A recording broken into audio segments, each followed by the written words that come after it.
sendiri, kemudian yang kedua ada penyampaian materi, dan yang ketiga ada sesi tanya jawab, kemudian yang terakhir ada penutupan. Untuk mempersingkat acara, mari kita mulai dengan penyampaian materi yang akan disampaikan oleh Mas Ferry dengan materi pengenalan nilai dan prinsip sikap anti korupsi. Waktu dan tempat kami persilahkan Mas Ferry. Izinkan saya menyajikan materi penting teman-teman di sesi pertama ini, yaitu mengenai nilai-nilai dan prinsip-prinsip sikap anti korupsi itu sendiri. Dimulai dari latar belakang, Mas. Latar belakang kami melakukan webinar, di mana beberapa waktu ini kemarin tuh kita melakukan investigasi juga, itu tuh banyak sekali teman-teman kasus di mana banyak sekali adik-adik kita yang lulus kerja itu menjadi korban dari oknum, teman-teman. Oknum yang ngiming-ngimingin mendapatkan pekerjaan di kawasan industri itu dengan cara gampang, instan, dan pekerjaannya tuh enak. Dan ini kan membuat kita miris juga gitu. Di sini ada 3 pelaku, teman-teman, yang kita sorotin. Teman-teman pasti tidak bisa membayangkan, sekelas HRD aja ada oknumnya. Jadi memang sangat terstruktur sekali dan sangat rapi sekali mainnya para oknum-oknum di sini, di mana pengen menjebak uh, calon tenaga kerja yang relatif masih muda, yang masih bisa diiming-imingin dengan bayar sejumlah uang, mendapatkan posisi pekerjaan yang mereka inginkan. Dalam fokus webinar ini tentu mengarah pada 3 poin, di mana menjadi benang merah dari webinar ini sendiri, yaitu korupsi, kolusi, dan nepotisme. Masuk ke bagian inti, teman-teman. Yang perlu kita cermati dan kita pahami, syukur bagi teman-teman yang sekarang masih duduk di bangku SMK, belum lulus dan pengen bekerja nanti, setidaknya prinsip serta nilai-nilai anti korupsi ini bisa teman-teman implementasikan, kemudian tanamkan dalam diri kita sedini mungkin agar menjadi cikal bakal mental kita ke depannya, teman-teman. Masuk ke nilai-nilai inti anti korupsi yang selanjutnya itu adalah subsikap. Di sini kemudian masuk nilai-nilai anti korupsi dengan subetos kerja, yaitu teman-teman, jadi etos kerja apa nih yang dibutuhkan bagi teman-teman yang masih muda ini, sebelum, kalau yang SMK tentu terjun untuk bekerja ya. Kalau yang SMA tentu pengen kuliah dulu boleh, atau kuliah sambil kerja boleh, bekerja sambil kuliah tentu juga boleh. Yang selanjutnya adalah tidak kalah penting lagi, teman-teman, yaitu prinsip-prinsip anti korupsi sebagai faktor penguat dari eksternal. Jadi yang pertama ada akuntabilitas, ada transparansi, kemudian ada kewajaran, kemudian ada kebijakan, kelima ada kontrol kebijakan. Baik, di sini teman-teman bisa lihat ada case ataupun foto, di mana sebelum kita memutuskan untuk mengambil judul webinar Stop Mencari Kerja Lewat Solo, kita melakukan investigasi secara langsung, teman-teman. Baik, terima kasih untuk materi yang sudah disampaikan oleh Mas Ferry. Lanjut ya teman-teman, untuk pemateri yang kedua akan disampaikan oleh Mbak Ayu dari Fakultas Manajemen juga nih teman-teman. Baik, waktu dan tempat kami persilahkan Mbak Ayu. Oke, halo selamat pagi rekan-rekan. Perkenalkan saya Ayu dari Prodi Manajemen dan Bisnis. Adik-adik atau rekan-rekan, pada kesempatan ini saya punya informasi akurat untuk kalian. Saya dijadikan pengetahuan mengenal perekrutan karyawan, adanya kerjasama percaloan dengan beberapa HRD dalam perusahaan. Mari kita simak video ini bersama.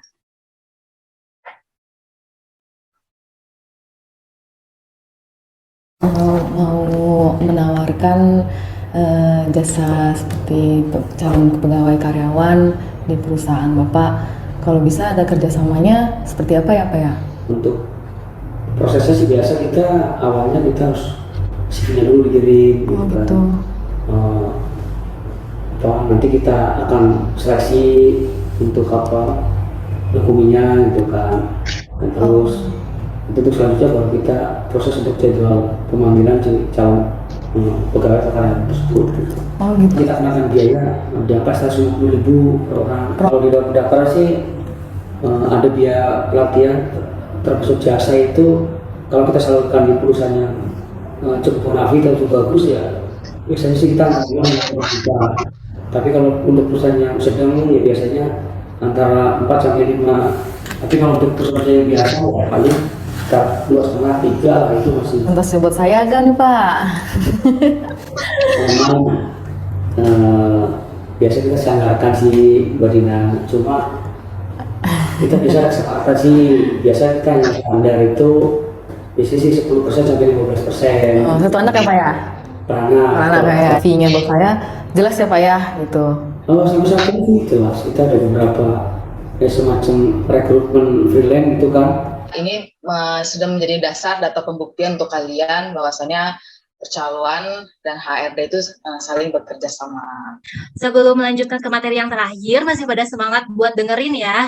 Karena di materi yang terakhir ini ada tips and trick untuk mencari kerja di Cikarang nih, yang akan disampaikan oleh Mbak Angel dari Fakultas Ilmu Komunikasi. Baik waktu dan tempat, kami persilakan Mbak Angel. Perkenalkan teman-teman, nama saya Angel Saskia Nenggolan, saya Prodi Ilmu Komunikasi. Ada beberapa tips dan trik yang dapat membantu kita dalam memilih lembaga penyalur kerja. Yang pertama tuh melakukan riset. Jadi di sini kita melakukan riset langsung ke lembaga penyalurnya, teman-teman. Di sini kita mencari tahu tentang reputasi mereka dan ulasan dari klien atau pencari kerja sebelumnya. Dan yang kedua, tinjau jaringan mereka. Di sini kita dapat meninjau jaringan mereka. PT-PT apa aja sih yang bekerja sama dengan lembaga penyalur kerja ini, supaya dapat untuk kita dalam memilih pekerjaan yang sesuai dengan kriteria kita dan minat kita. Yang ketiga, evaluasi proses seleksi. Di sini kita dapat menanyakan tentang proses seleksi yang mereka gunakan untuk memilih kandidat. Dan kita dapat memastikan apakah proses ini adil dan transparan begitu. Ketika mengunjungi lembaga penyalur kerja ini, kita perlu berhati-hati karena mungkin ada banyak calon yang berkeliaran di sana. Sekian dari saya, semoga dapat membantu. Baik, terima kasih Mbak Angel atas materinya, tips and tricksnya juga. Untuk sesi tanya jawab saya buka dan pertanyaan akan dijawab langsung oleh pemateri. Silahkan yang mau bertanya. Cek. Ya, Halo. ada suaranya. Assalamualaikum warahmatullahi wabarakatuh. Waalaikumsalam. Wanita ya. Pertanyaan saya di sini, biasanya kan kalau masuk pekerjaan itu, kalau sistemnya calo kan pasti kan kita bayar atau gaji pertama kita untuk HRD. Biasanya itu dalam perusahaan itu hanya oknum saja atau para petinggi sebenarnya tahu ya. Jadi saat kita bayar itu mereka itu yang menerima uang kita atau sebagian itu dibagi dari atasannya atau hanya oknum saja seperti HRD. Penyelenggaraan rekrutmen karyawan itu bisa dikategorikan sebagai korupsi itu sendiri, teman-teman. Karena di tingkat dalam kasus rekrutmen ini banyak sekali kasnya, bisa mengarah ke ranah nepotisme yang tadi kan. Nepotisme kan persekongkolan mungkin karena punya link orang dalam ini oknum, bisa oknum HRD lah. Yang daripada saat cari orang, buang-buang waktu, buang-buang anggaran, padahal anggaran setelah waktu itu sebenarnya udah diplotkan sama manajemen buat merekrut orang-orang benar-benar profesional, sesuai job desk di lapangan, sesuai job desk di mesinnya. Karena tadi ada kesempatan dari oknum HRD tadi untuk mending saya jual nih job posisi ini. Ini kan tentu hal yang tidak dibenarkan dan sangat menyalahi birokrasi rekrutmen karyawan yang wajar dan seharusnya sesuai birokrasi. Baik, terima kasih Mas Ferry. Lanjut ke pertanyaan lagi nih dari Mas Ian ya. Bagaimana seharusnya sikap para pencari kerja untuk berperilaku anti korupsi saat mereka dituntut untuk segera mendapatkan penghasilan? Saya menjawab, di seseorang yang untuk mencari pekerjaan, tentunya memang zaman sekarang sangat sulit dianggap secara murni ya. Tetapi kalian yang perlu ketahui, tidak harus ada pakai calo, tapi orang-orang yang oknum di perusahaan yang bekerja, itu juga dia langsung indikasinya bekerja di perusahaan dan plus calo itu dia jadi double job, dia mengeluarkan biaya itu sampai 3 juta, tapi dengan kata kontrak 2 tahun. Sebenarnya sama aja. Semua yang memakai calo itu pasti semua ada biaya, tapi paling enggak kita memakai calo, tapi kita juga tidak ada jenjang karir, sama aja. Yang mendingan kita bekerja, mencari pekerjaan secara murni dan halal. 99% kalian usaha, tapi 1%-nya itu Tuhan yang menghendaki. Oke, baik. Assalamualaikum warahmatullahi wabarakatuh. Izin bertanya, ini tentang LPK ya. Hal apa saja sih yang harus dicek dan dipertimbangkan ya sebelum masuk di salah satu lembaga penyalur kerja ini atau LPK?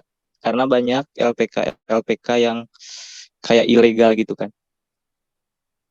Oke, Baik, mungkin itu saja sih. Sebelum kita menggunakan jasa dari LPK ini, kita perlu melakukan riset. Kita cari tahu gimana sih reputasi dari LPK ini sebelumnya, kita nanyain ke orang-orang yang sudah memakai jasa dari mereka, begitu. Meninjau bagaimana proses seleksi yang diterapkan oleh LPK ini. Begitu, Mas. untuk semua pertanyaan sudah dijawab ya teman-teman. Alhamdulillah sudah di penghujung acara. Terima kasih untuk teman-teman semua yang sudah berpartisipasi dalam webinar ini. Semoga materi serta tips-tips dapat diaplikasikan oleh kita semua dalam mencari pekerjaan. Tentu tidak mudah memang mendapatkan pekerjaan di masa kini, tapi jangan sampai kendor untuk berikhtiar, berdoa, serta jujur dalam mencari pekerjaan. Sebelum diskusi ini benar-benar saya tutup, saya meminta tolong nih untuk semuanya bisa nyalakan mic-nya serta kameranya. Mungkin untuk bisa kita deklarasikan yang tadi kata Mas Ferry, semua bisa beraksi anti korupsi seperti itu ya teman-teman. Bisa, 1, 2, 3, semua bisa beraksi anti korupsi. Silakan untuk diisi link JIPOM yang sudah kami sampaikan di kolom komentar ya. Semoga kita semua yang ada di sini bisa bertemu di webinar lain waktu ya. Assalamualaikum warahmatullahi wabarakatuh. Mohon maaf apabila ada kata-kata yang kurang berkenan di hati kalian semua. Terima kasih.